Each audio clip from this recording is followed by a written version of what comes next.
like you guys are saying, like we've been saying throughout this interview, you guys come from diverse backgrounds. But the one thing that connects you guys are Muslims. Like you're Muslim artists, which is interesting. True. We have in hip hop, and also in the music tradition, we've had a tradition of like there are a lot of Muslim artists. Huge tradition of Muslim artists, from Lupe, the more famous hip hop heads like Lupe, and then Beanie Siegel to an extent, and Freeway. Beanie Siegel. You know that? Beanie Siegel. I don't know about Beanie So Siegel. like, how much? My man MJ was Muslim. Yeah, I heard he converted? I heard he I mean, converted. this is the word, but we don't know. That's His the brother is word. definitely Muslim. Yeah. So he was trying to. I think he was trying Jermaine. to. Jermaine's Muslim. Muslim. But he was trying to. I believe he was trying to get him to take his shahada before he passed away. Allah knows best. But Allah knows best. Yeah. But yeah, let's get into that. I mean, that's a very interesting aspect to your artistic identity, because I was talking to Muhammad earlier. There's also a lot of I guess not controversy, but there's a lot of debate about Muslims and music. But the first question is like, how much of being Muslim, like how much is that and like impacted your music? Yeah, I mean, it's kind of like, I mean, I play an instrument. I guess by being Muslim, like for me, it's like, okay, on stage, I mean, I try to be as humble as I can be, you know, modest. Also, I mean, Nuruddin will be mainly most, like, you know, we're not gonna, like, because of Islam, we can't be talking about, we can't be arrogant, you know. That's one thing, you know. We try to keep stay as close to the path as we can, you know. Not make it, but you know, being Muslim and like, there's a lot of controversy. But I don't know. For me, like, I mean, I've been listening to music all my life since I'm a kid. You know, music is my inspiration. That's what I listen to when I'm driving. You know, when I'm studying. I don't know. Like, music is like that. It's a part of you, right? You can study and listen to music at the same time. Yeah, I'm I techno can. when I'm studying. Yeah. Y'all are Superman. I know. I mean, yeah. Just keep me like, you know, in a good mood. Like, cause music, like, that's the thing about music. Like, whatever mood you're in, there's a music that can, you know, fit that mood, you know, or change that mood for you. Like, if you're angry, there's a sound that can, you know, calm you down. So for me, taking music, like, I tried, you know, stop listening to music. You know, I started listening to a cappella song, and it really wasn't that. Yeah, that wasn't a good time of my life. I think I think the biggest thing that I can take from the Dibate said, and that I agree with 100%, is that it definitely keeps us grounded. I think that there are a lot of considerations that we have to make. Like, we were talking about this during the break, is that when you speak, you have to guard your tongue. That's something that is a cornerstone of Islam, because you have no idea, you can't really fathom the kind of effect that The power your of words will have on other people. True. You know, you could say something just you know, casually in conversation, but for you it's casual, and the recipient of whatever you said may take it and hold it to a higher standard. They may you know, continue living their life holding on to what you said, and they may pass it on to another person, and then they pass it on to a few more people and a few more people after that. And you know, again, you're completely oblivious to the fact that something so small, something that you took for granted, made a huge impact with you know, tens, hundreds of people after that. It's definitely probably a battle for me, because I'm the words, I'm the tongue. Yeah. So I definitely have to study what I say. Yeah. Mm-hmm.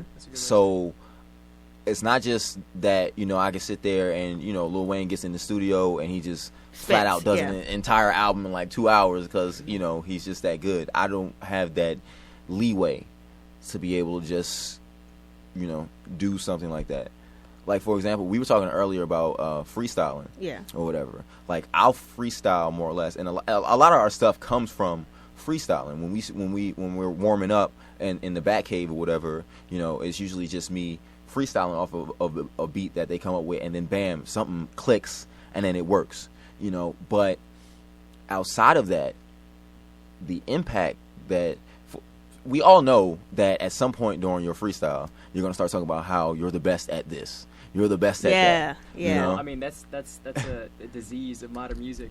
Well, yeah, it is. But, I mean, the fact is, at some point, because it's off the top of your head, it's harder to control than something that you've written down, you know, that you can erase, that you can change. So when you're going back and you're over the air and you kick a freestyle and somebody gets a specific message from that, this is who Nordine is, this is who Leftist is,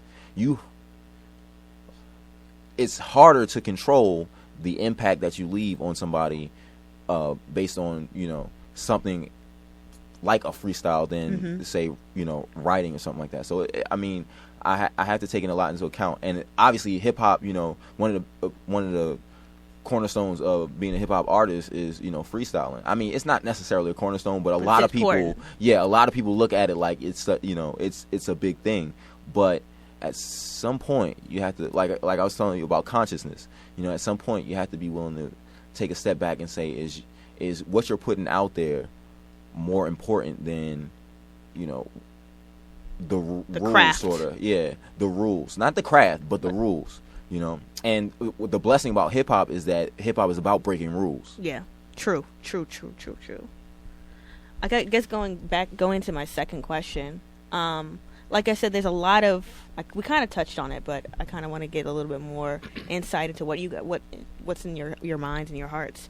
I mean, there's a lot of, within the Muslim community, there's still this continuous debate among Islamic scholars, like, is music haram? Is music, you know, can you, you know, you've got different hadiths talking about music. Like, what is your take on that? Do you struggle with that? Is that a conflict within your, you know? At some point in my life, like, it was a conflict, you know, especially when I got more, you know, more religious when I came to college, you know, being with the MSA, you know. Shout out to all my brothers, assalamu alaikum, first of all. Yeah, so, like, you know, learning about all that, you know, you can't, like, because you're always trying to get better, you know, you're always trying to get closer to Allah, you know, you want to have a better relation with your creator. So, you know, you're going to try to do whatever, you know, when you learn, you know, you get all these different views about something that you'll be doing. So you're going to be like, okay, should I stop this, or is it worth stopping what I'm doing right now? Is it really, like, that bad for me to stop? And like I said, I mean, I did try to, like, you know, be on, like, the no music part of it, like, stop listening. I tried that for a while. And it was it's a true struggle. Yeah, but, I tried it myself. I mean, the thing is, yeah, but the not thing too is, long ago. I mean, when we started playing the band, like, you know, whenever we finish like jamming, you know, we get back into, like, discussion about Islam. Yeah. Like, just like that, like, we don't plan to be like, okay, after we play that, you know, let's start reading Quran or something like that. You know, it's just like, I don't know. It's like since it's that thing that connects us. You know, it's part of us already. So it's not like we're going to, you know, completely derail from the path just because, you know, we're playing music. So for me, my take is that I'm doing what I love to do. You know, I love music. You know, and performing is kind of like creating the art of it. I love that part. So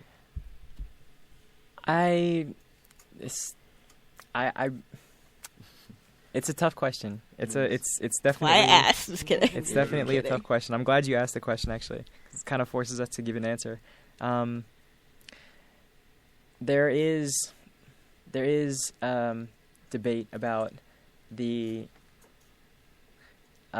types of things that are acceptable to listen to, acceptable to be involved with, and I think that